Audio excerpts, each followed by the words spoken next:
Nathan Wright stared at the holographic display floating above his desk in the Lumina Central Command, his face illuminated by the soft blue glow of data streams. The numbers didn't lie, and what they revealed sent a chill down his spine.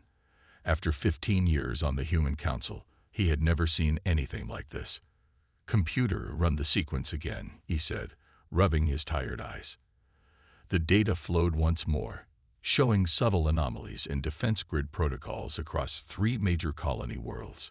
Each irregularity was tiny on its own, but together they formed a pattern that couldn't be ignored. A gentle knock on his office door broke his concentration. Lisa Bennett, the chief intelligence officer, entered with a datapad clutched tightly in her hand. Her usually composed features showed signs of strain. "Counselor Wright, you need to see this immediately," she said, placing the pad on his desk. "We've intercepted transmissions from the Proxima Centauri outpost. They're different." Nathan picked up the pad, scanning the contents.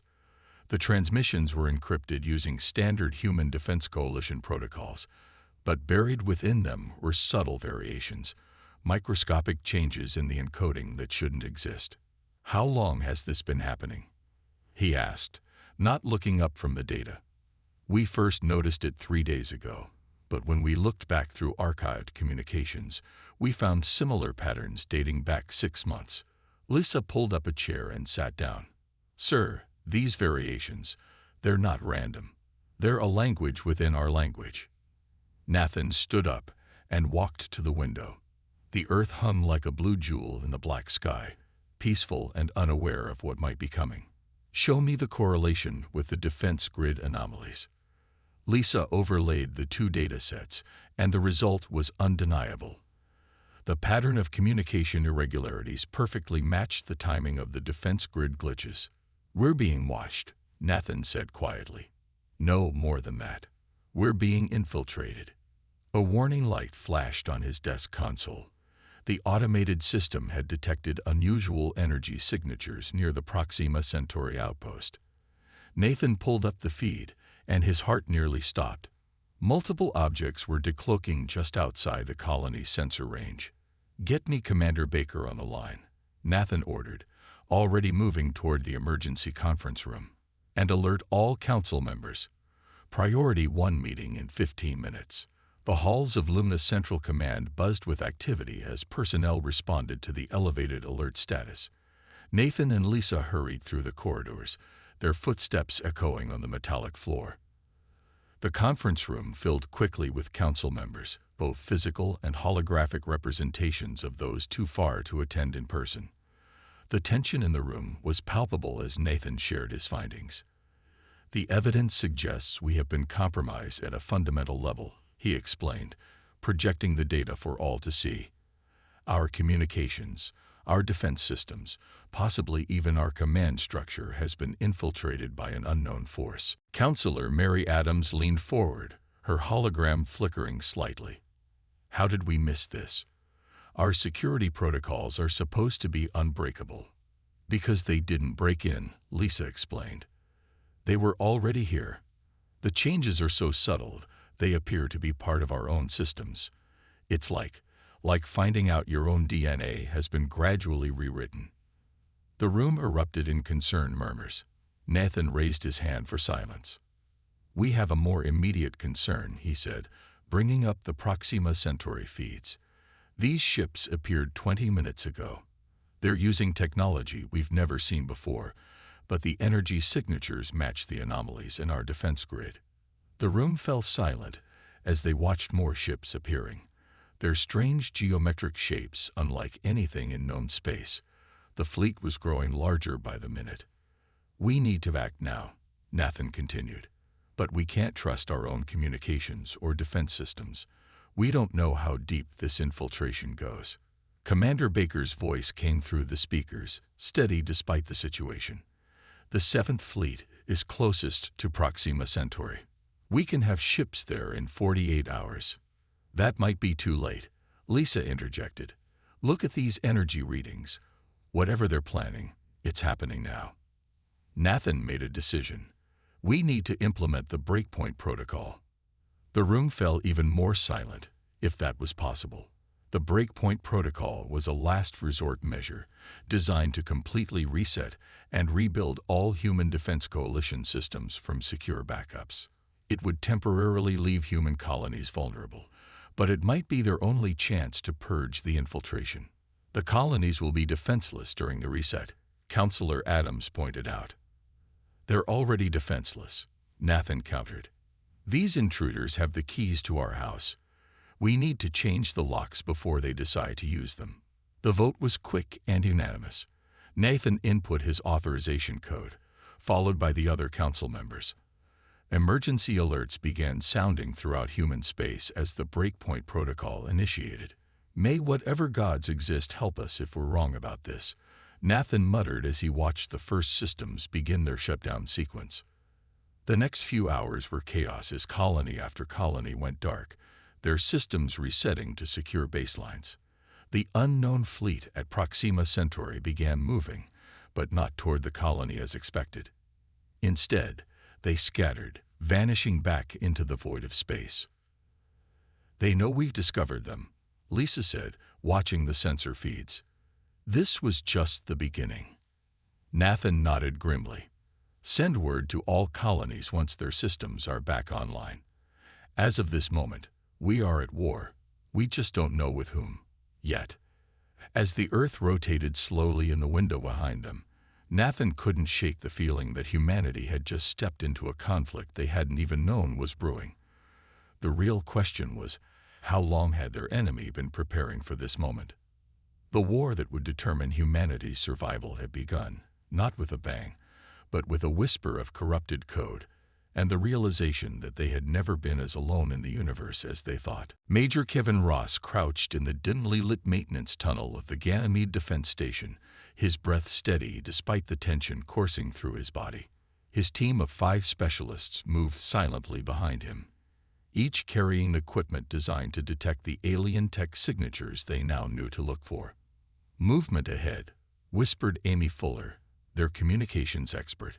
Her handheld scanner showed heat signatures around the corner. The team froze, their dark combat suits blending with the shadows. The footsteps passed without incident, but Kevin's instincts told him something was wrong.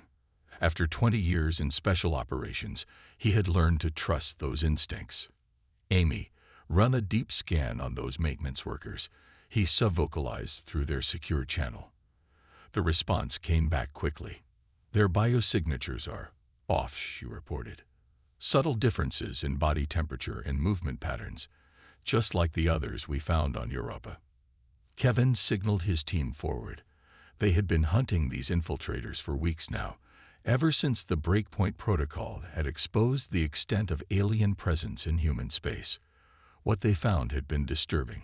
Humanoid creatures using advanced technological camouflage to pass as human. The team reached a junction in the maintenance tunnels. Peter Clark, their surveillance specialist, plugged a device into the station's local network. Got something, he whispered. Large power draw 2 levels down. It's being masked by the station's regular power grid, but the pattern matches what we found in the other compromised stations. Kevin made a quick decision. We go down. Standard infiltration pattern. Remember, we need evidence this time, not just confirmation. They descended through the station's infrastructure, avoiding the main corridors where station personnel might spot them. The Human Council needed proof of alien infiltration to justify their actions to the colonies that were still questioning the emergency measures. The power signatures grew stronger as they approached their target. Through his visor, Kevin could see the energy readings spiking in patterns that no human technology should produce. They found the hidden room behind a false maintenance panel. Inside, alien technology pulsed with an eerie purple glow, integrated seamlessly with the station's systems. Amy immediately began documenting everything while Peter worked to decrypt the data flowing through the alien devices. Major, Amy called softly, you need to see this. These aren't just monitoring devices. They're some kind of quantum entanglement communicators. They've been transmitting data back to somewhere. Kevin examined the alien tech. It was beautiful in its complexity, yet disturbing in how easily it had been hidden within human infrastructure. Peter's voice crackled through the comm. Decryption in progress. Wait, this is bigger than we thought. They haven't just been watching us. They've been studying our response patterns, our defense protocols, everything. A sudden alarm blared through the station. Kevin's heart rate spiked. We've been made, he said calmly. Pack up what we can. Amy, get that data transmitted to Luna Command. Peter, set the charges. We're not leaving this tech for them to recover. The team moved with practiced efficiency, but footsteps were already approaching from both directions in the corridor outside. These weren't the shuffling steps of maintenance workers. These were the precise movements of trained operatives. Alternative exit route, Kevin ordered, pointing to a maintenance shaft that led to the station's outer hull. It would be a risky evacuation, but they had trained for this. The door to their room began to glow red as something began cutting through from the other side. Amy finished her transmission just as Peter armed the last charge. Data sent, Major. Luna Command confirms receipt. Kevin nodded. Masks on. Hull breach in 30 seconds. They sealed their combat suits and positioned themselves near the maintenance shaft. The door was nearly cut through now, and Kevin could hear strange clicking sounds from the other side. Definitely not human voices. Breach in 3, 2, 1. Peter triggered the explosive bolts on the maintenance shaft just as the door fell inward. The vacuum of space rushed in, pulling everything toward the opening. Through the chaos, Kevin caught a glimpse of their pursuers, humanoid figures whose appearances seemed to ripple and shift as their camouflage technology failed in the sudden decompression. The team launched themselves into space, their suit thrusters carrying them away from the station. Behind them, the charges detonated, destroying the alien tech and sealing the breach they had created. Command, this is Major Ross, Kevin transmitted as they moved toward their hidden shuttle. Infiltration confirmed at Ganymede Station. Evidence secured and transmitted. Request immediate lockdown of all station personnel for screening. The response came from Lisa Bennett herself. Confirmed, Major. Data received. Your team's findings match similar discoveries at 3 other stations. We've identified their pattern. Kevin watched as emergency teams rushed to the section they had just left. The station's defense grid was activating, but he knew it was too late. The infiltrators would have already gone to ground. What's our next move? He asked as his team boarded their shuttle. Return to Luna Command, Lisa replied. The Council is implementing Phase 2. We found their nests. Now it's time to clean them out. As their shuttle accelerated away from Ganymede, Kevin watched the massive station grow smaller against the bulk of Jupiter. Somewhere out there, hidden in the darkness of space, their real enemy was waiting. The Shadow War had begun, and humanity was finally starting to fight back. Amy spoke up from her station in the shuttle. Major, I finished analyzing the transmitted data. These infiltrators, they've been here for years, maybe decades. They were waiting for something. Not waiting, Kevin corrected her, studying the data himself. Preparing. The question is, for what? The answer would come sooner than any of them expected, and it would change the course of human history forever. But for now, they had their first real victory in this Shadow War, and with it, hope that humanity might survive what was coming. The shuttle vanished into the darkness of space, carrying its vital intelligence back to Earth, while behind them, the lights of Ganymede Station flickered like a beacon in the night, a reminder that nowhere in human space was truly safe anymore. Admiral Susan Martinez stood at the command center of Luna Base, watching as the massive holographic display showed the positions of the 7th Fleet. Hundreds of ships moved in precise formations, preparing for what would be humanity's first coordinated strike against their hidden enemy. Status report, she commanded, her voice carrying across the bustling command center. Lieutenant Daniel White looked up from his console. All ships report ready, Admiral. The new countermeasures are installed and operational. Mary Patterson's algorithms are running at full capacity. Susan nodded, studying the tactical display. After weeks of preparation, they were finally ready to strike back. The alien infiltrators had been identified across 12 major installations, and now it was time to remove them all at once. "Begin Operation Lighthouse," she ordered. "All ships, execute on my mark." The fleet split into 3 battle groups, each targeting different sectors of human space. They had one chance to catch their enemy off guard, and timing was everything. In her lab aboard the flagship, Mary Patterson made final adjustments to her defense algorithms. The civilian scientist had created a way to detect and disrupt the alien camouflage technology, but it had never been tested in actual combat. "The systems are ready," she reported through the comm. "But Admiral, you should know. There's a 30% chance the aliens have already adapted to our countermeasures." "Understood," Susan replied. "That's why we're hitting them all at once. They can't adapt if they don't have time to communicate."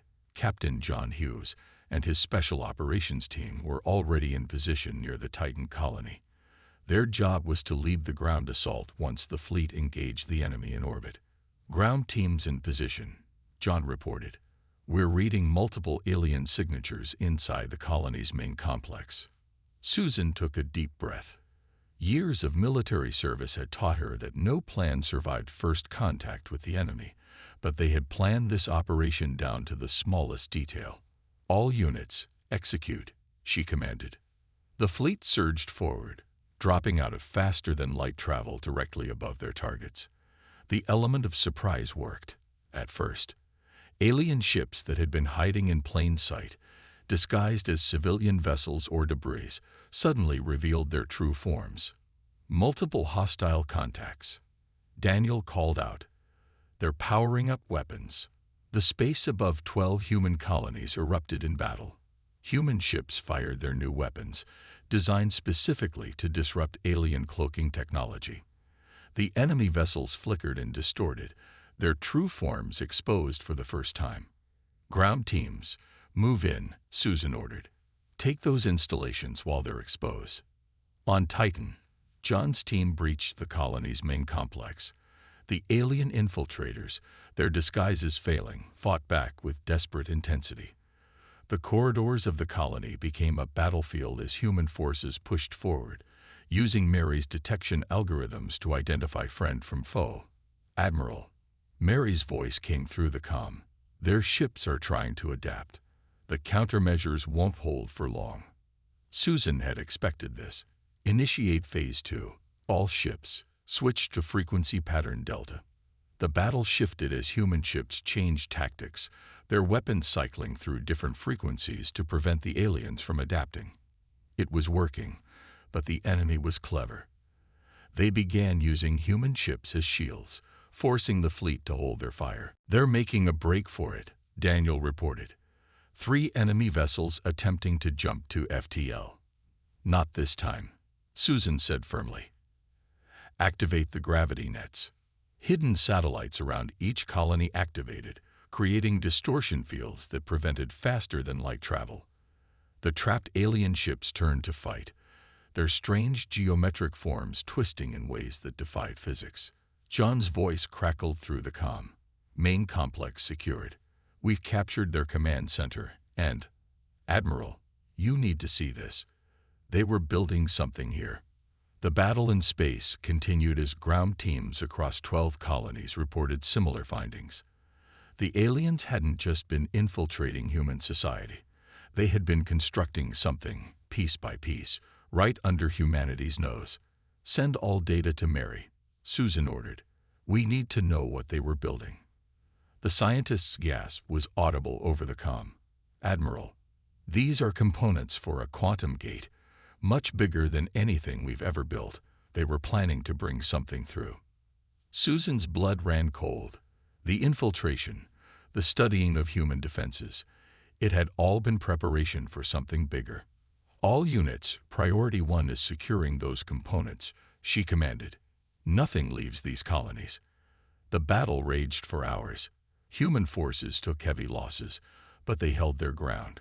One by one, the alien ships were destroyed or captured. The infiltrators fought to the last, but without their camouflage advantage, they couldn't match human military might. Finally, after what seemed like an eternity, Daniel reported, all targets neutralized, colonies secured. Susan allowed herself to breathe. They had won this battle, but she knew this was just the beginning. "Get me a secure line to the Council," she ordered. "They need to know what we found. The real invasion hasn't even started yet." As cleanup operations began across 12 colonies, Susan stared at the tactical display. Somewhere out there, beyond known space, something was waiting. The aliens had been preparing for its arrival, and now humanity knew it was coming. "How long do we have?" she asked Mary, who was still analyzing the captured data. "Based on the construction schedule I'm seeing, 3 months, maybe less." Susan straightened her uniform. "Then we have 3 months to prepare. This was just the first strike. The real war is about to begin." Around her, the command center buzzed with activity as reports came in from the colonies. They had struck their first real blow against the enemy, but the cost had been high. Susan knew that every victory from here on would be bought with blood and sacrifice. The counterstrike had succeeded, but it had also revealed a truth that chilled her to the bone. The enemy they could see was only a small part of what was coming. Humanity would need every bit of strength and ingenuity to survive what lay ahead. As the adrenaline of battle faded, Susan began planning their next move. They had 3 months to prepare for an invasion force of unknown size and capability. It wasn't much time, but it would have to be enough. Humanity's future depended on it. The battle near Saturn's rings was unlike anything humanity had ever seen. Chief Engineer Paul Baker watched from the bridge of the heavy cruiser Star Horizon as streams of enemy ships emerged from quantum gates, their bizarre geometries distorting the light of the distant sun. "Multiple contacts, bearing 340, his tactical officer reported. "They're moving through the rings, using the ice debris as cover." Paul's modifications to the ship's sensors were being pushed to their limits. The enemy vessels seemed to phase in and out of normal space, making them difficult to track. "New targeting solution," he ordered. "Use the ring particles as conductors. Fire the electromagnetic pulse when I give the word." The Star Horizon moved silently through space, its weapon systems charged. Around them, more human ships took up defensive positions. Commander Laura Thompson's fleet had already engaged the first wave of alien ships near Earth's orbital stations, buying them time to prepare this trap. "Enemy fleet closing," the tactical officer announced. "They'll be in range in 30 seconds. Paul watched the sensor readings carefully. His plan would only work if they could time it perfectly. The alien ships were using Saturn's rings for cover, but those same ice particles could be turned against them. "Now," he commanded. The Star Horizon released its electromagnetic pulse, but instead of firing directly at the enemy, the energy spread through Saturn's rings. The ice particles lit up like Christmas lights, creating a web of energy that caught the alien ships by surprise. Their phasing technology failed, leaving them exposed. "All ships, open fire," Paul ordered. The space around Saturn erupted in battle. Human ships, using the new weapons developed after their counterstrike, engaged the trapped alien vessels. The enemy fought back with strange weapons that bent space itself, creating localized gravity distortions that threatened to tear ships apart. On the other side of the solar system, Commander Laura Thompson was fighting her own battle. The alien assault on Earth's orbital stations had been fierce, but her defense was holding. Barely. "Station 4 is taking heavy damage," her communications officer reported. "They're requesting immediate assistance." Laura studied her tactical display. The aliens were using their superior maneuverability to target the station's weak points, but they hadn't counted on humanity's newest defense. "Activate the quantum shield grid," she ordered. The network of satellites around Earth came to life, creating an interlocking field of quantum energy. It was experimental technology, reversed engineered from captured alien tech, but it was their best hope. An alien ship, larger than the others, broke through her defensive line.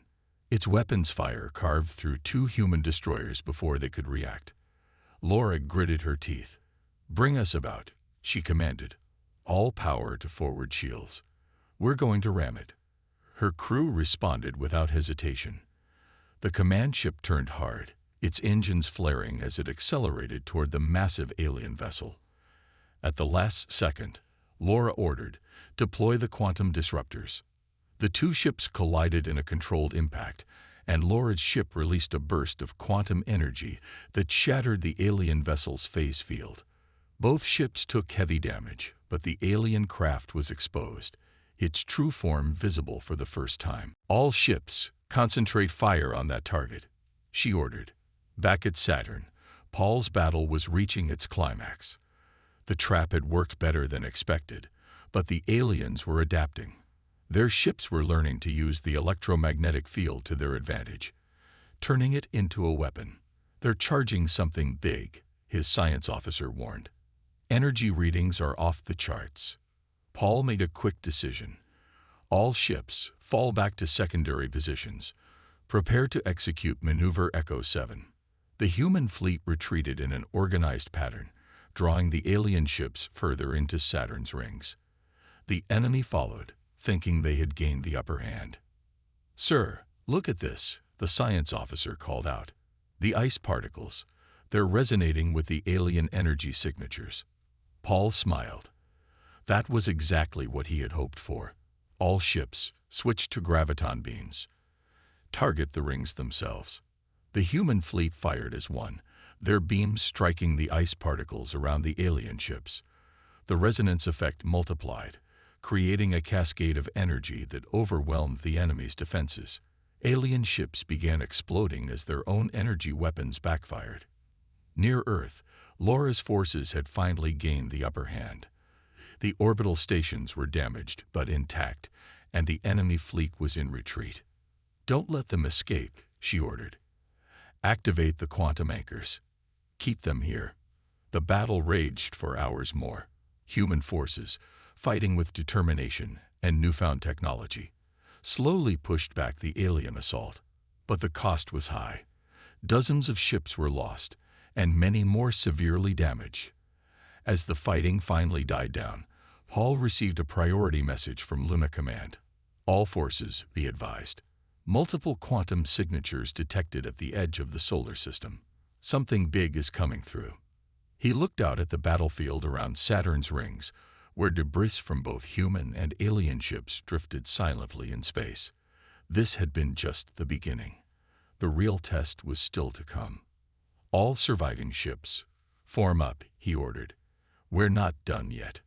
The space war had taken an enormous toll, but humanity had proven it could stand against the alien threat. As Paul's fleet regrouped, preparing for the next battle, he knew that everything they had learned, every sacrifice made, would be needed for what was coming. The quantum signatures at the edge of the solar system grew stronger. Whatever was emerging would decide the fate of humanity, and they would be ready for it. The war for Earth's survival was entering its final phase, and there would be no retreat. Paul looked at his battered but unbeaten crew. "Battle stations," he said quietly. "Round 2 is about to begin." Dr. Helen Carter stared at her laboratory readings in disbelief. After months of studying captured alien technology, she had finally found their weakness. The discovery wasn't in their advanced quantum systems or their phase-shifting technology. It was in their basic biology. "Send a priority message to Fleet Commander Eric Matthews," she ordered her assistant. "Tell him I found it." The response came within minutes. The human fleet was gathering at the Arcturus checkpoint, preparing for what everyone knew would be the final battle. The massive alien force that had emerged from the quantum gate was unlike anything they had faced before. "Dr. Carter, are you certain about this?" Eric's voice came through the comm. "We only have one shot at this." Helen looked at her data again. The aliens' phase-shifting ability isn't technology, it's biological. They evolved it naturally. That's why they need those quantum gates for their ships. But it also means they have a critical weakness. She sent him the data. The alien biology required a specific quantum frequency to maintain their phase-shifting abilities. Disrupt that frequency, and they would lose their greatest advantage. Catherine, Helen called to her fellow scientist. Is the quantum defense grid ready? Catherine Brooks looked up from her console, where she had been making final adjustments to the massive network of quantum satellites. Ready as it'll ever be. But Helen, if we do this, we'll be burning out every quantum device we have. There won't be a second chance. There won't need to be, Helen replied. One way or another, this ends today. At the Arcturus checkpoint, Eric Matthews watched as his fleet took position. Every surviving human warship had been gathered here, along with the ships of allied alien species who had joined their cause after seeing the threat these phase shifters pose to all solid matter life forms. All ships, battle positions, he ordered. Dr. Carter's data has been uploaded to your targeting systems. When the enemy arrives, hit them with everything we've got. They didn't have to wait long. Space itself seemed to twist as the massive alien fleet emerged from quantum space. Their ships, vast geometric shapes that defied normal physics, filled the void like a swarm of metal insects. My God, someone whispered on the command deck. The alien fleet was larger than anything they had expected. Eric steeled himself. Dr. Carter, begin the sequence. Back in her laboratory, Helen activated the quantum defense grid. Every satellite and relay station in human space powered up, creating a web of quantum energy that would amplify their attack. Quantum grid at full power, Catherine reported. Ready on your mark.